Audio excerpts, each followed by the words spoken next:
March 15, 1939. 6 months after the annexation of the Sudetenland, Nazi Germany, in flagrant violation of the Munich Agreement, invaded and occupied the Czech provinces of Bohemia and Moravia. Adolf Hitler personally arrived in Prague and, on March 16, proclaimed the Protectorate of Bohemia and Moravia from Prague Castle. Konstantin von Neurath, former foreign minister of Nazi Germany, became Reich Protector. However, because Führer believed his rule was too lenient and that his soft approach to the Czechs fostered anti-German sentiment and encouraged anti-German resistance through strikes and sabotage, in September 1941 he dismissed von Neurath and appointed Reinhard Heydrich as Deputy Reich Protector, who, due to his brutality, would earn the nickname the Butcher of Prague.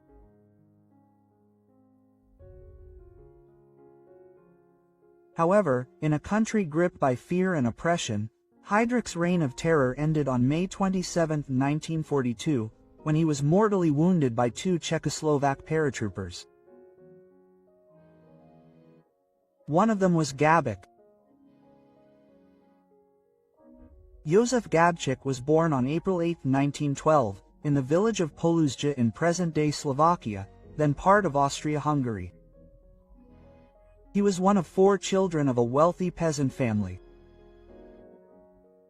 In October 1932, Gabčík volunteered for compulsory military service in the Czechoslovak Army and was assigned to the 14th Infantry Regiment stationed in the historic city of Kosice.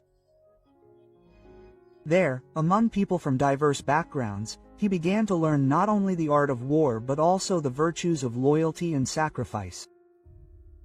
His exemplary conduct and natural leadership skills quickly secured him a place at the non-commissioned officer school in Prešov, a city located in the eastern part of present-day Slovakia, then part of Czechoslovakia. Gabčík chose a military career, even if it meant his father's displeasure. He served in various army units until March 1937, when his voluntary service ended, and, at his father's urging, he did not extend it. He was employed at a factory producing nerve gases in Žilina, Slovakia, until an accident in which he came into direct contact with nerve gases and nearly lost his sight. After recovering, he worked at a chemical weapons warehouse in Skalka nad Vltavou, Slovakia. It was there that his life changed forever. On March 14, 1939, Josef Tiso, a Slovak politician and Catholic priest, declared Slovakia's independence from Czechoslovakia by a resolution of the Slovak Assembly. That same day, Tiso became Prime Minister of the new Slovak state, and the following day, on March 15, Nazi Germany invaded and occupied the Czech provinces of Bohemia and Moravia, in flagrant violation of the Munich Agreement.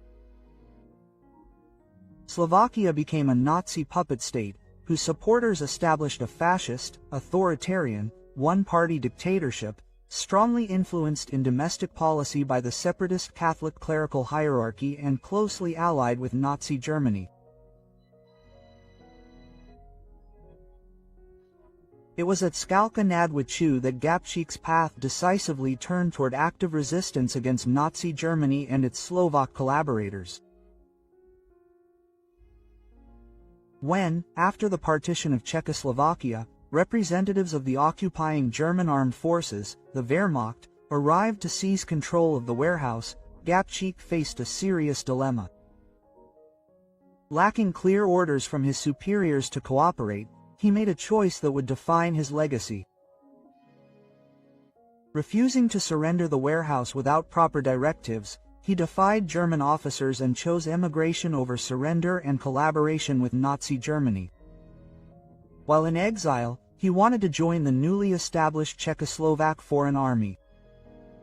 It is said that he sabotaged tanks of poison gas, but this is likely fiction. A myth born from his later actions in the Protectorate of Bohemia and Moravia. Undertaking a risky journey north, he first found refuge in Poland, in the historic city of Krakow. He joined the newly formed Czechoslovak Army in exile, a formation born of desperation and hope for independence. It was during this crucial period that he met Jan Kubiš, a Czechoslovak soldier whose fate would soon intertwine with his own in the pursuit of a common cause.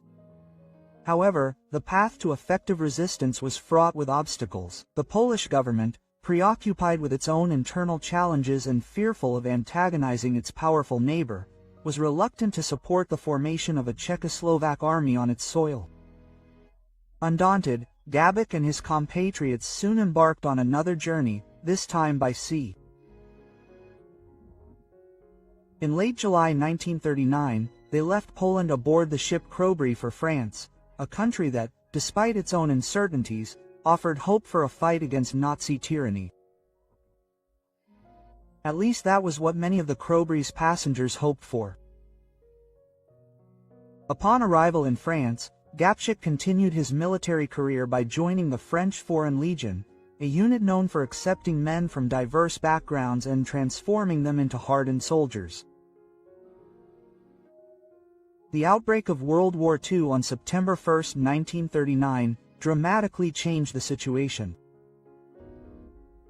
An agreement between the French Republic and Czechoslovak representatives resulted in the transfer of Czechoslovak soldiers from the Foreign Legion to the reconstituted Czechoslovak Army in exile.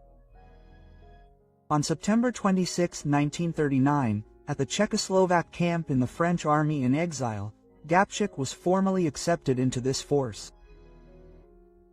He then took part in fierce fighting during the French campaign, which lasted from May 10 to June 25, 1940. After the French defeat, he embarked on the Egyptian ship Rat El Farak for Great Britain.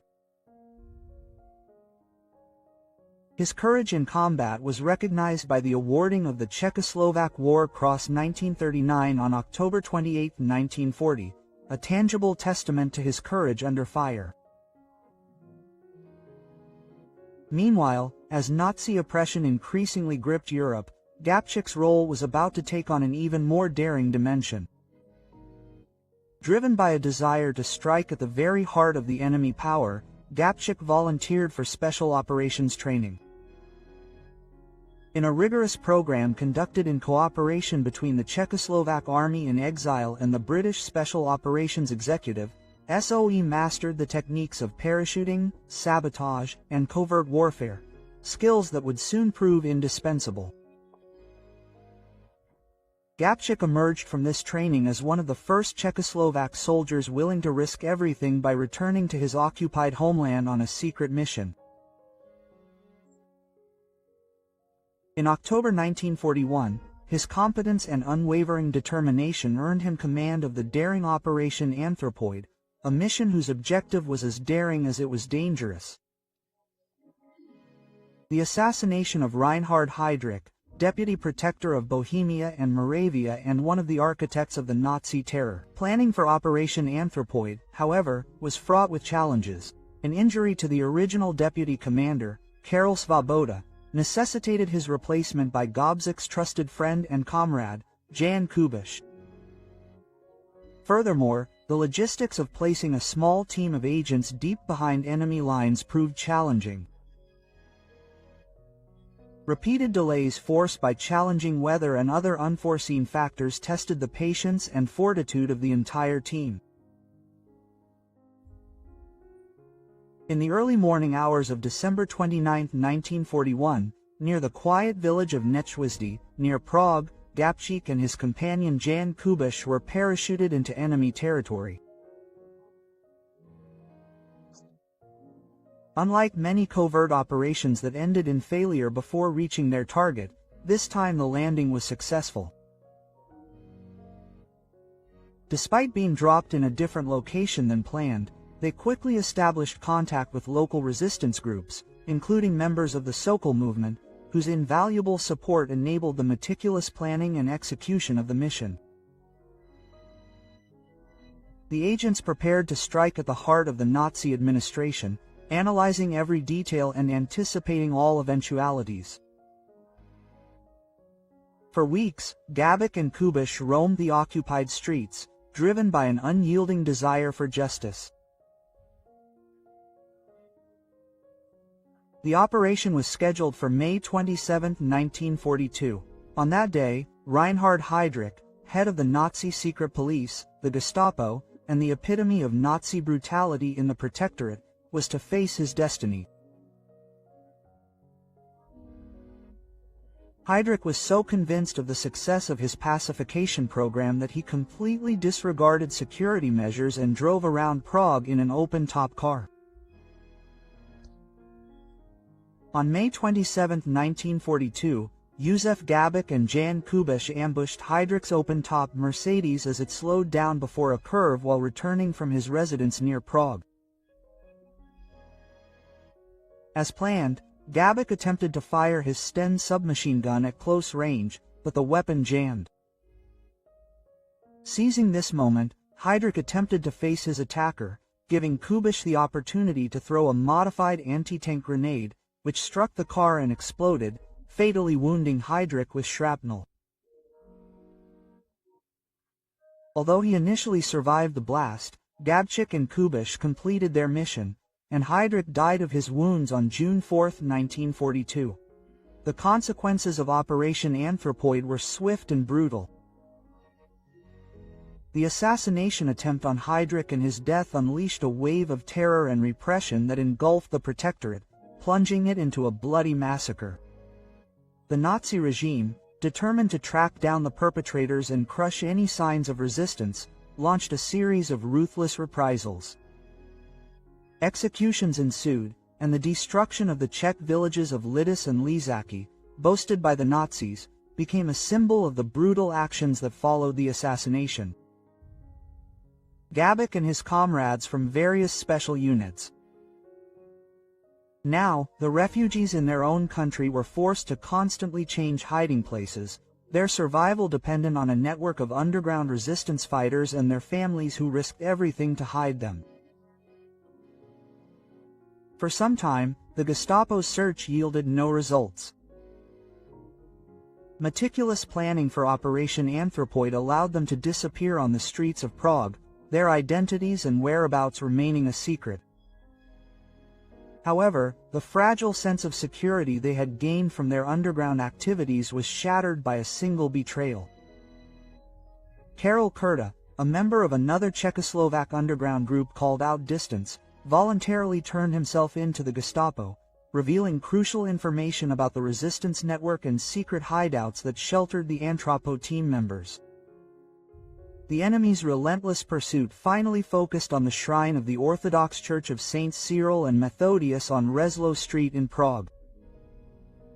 There, after hours of desperate fighting in the face of overwhelming odds, everything was heading towards a tragic conclusion. Faced with imminent capture, unwilling to allow his comrades to fall into the hands of the cruel Gestapo, 30-year-old Jozefa Gabčík made his final decision. In an act of defiance and determination, he took his own life on June 18, 1942, refusing to endure the humiliation of capture and torture. 6 of his brave comrades and agents from various missions perished with him, their sacrifice a testament to their unwavering commitment to freedom. After the deaths of all 7 men, the Germans transported their bodies to the Institute of Forensic Medicine in Prague's Albertov, where autopsies were performed. All the bodies were decapitated, with the heads of Gabčík and Kubiš to be perfectly preserved in formaldehyde and displayed in the Museum of Crimes that the Nazis planned to establish after the war. Of the remaining 5 men, only their skulls were preserved. On April 20, 1945, just weeks before the liberation of Prague, the Gestapo seized them, and their subsequent fate has not been conclusively confirmed. Their bodies were reportedly buried in a mass grave at the Diablis Cemetery in Prague. The consequences of Operation Anthropoid resonated far beyond the borders of occupied Czechoslovakia. Internationally, Heydrich's assassination bolstered support for the resistance, providing a powerful moral impetus to the Allied struggle against Nazi tyranny. The Czechoslovak government in exile in London used this courageous act to demand liberation and self-determination. In a significant diplomatic turn, the British government withdrew its signature from the Munich Agreement following the atrocities that unfolded in the Protectorate following Heydrich's assassination. Gabčík's sacrifice, though it cost him his life, initiated the process that led to the downfall of the Nazi regime.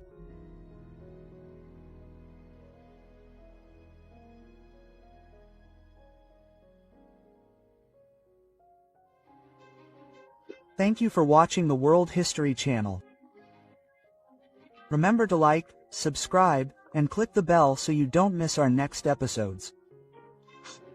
Thank you, and see you next time on the channel.